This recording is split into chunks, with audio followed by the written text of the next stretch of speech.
Vacanze di Pasqua con la famiglia, andate in vacanza da qualche parte? Sì, io spero che andiamo.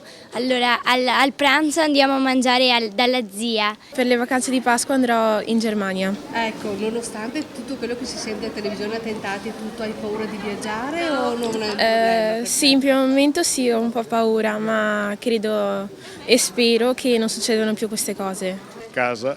Ma rimanete a casa per scelta o perché avete magari più paura di viaggiare visto quello No, che no, succede? nessuna paura, assolutamente, non mi interessa nulla. Andreste tranquillamente, insomma. Sì, se potessi partire, partirei subito.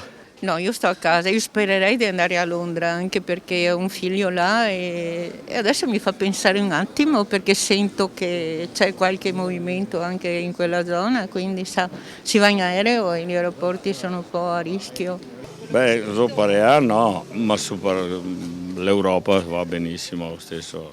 Bisogna darsi da fare, se no qua se saremo in casa, cosa te pare? Oh? Sono in vacanza, sono da Agropoli, provincia di Salerno. Nelle nostre zone mi sembra che la situazione sia abbastanza tranquilla. Queste festività si rimane a casa con la propria famiglia. Se c'è la possibilità e la voglia andremo dove vogliamo, anche a Bruxelles. Con tutti questi attentati non è da fidarsi.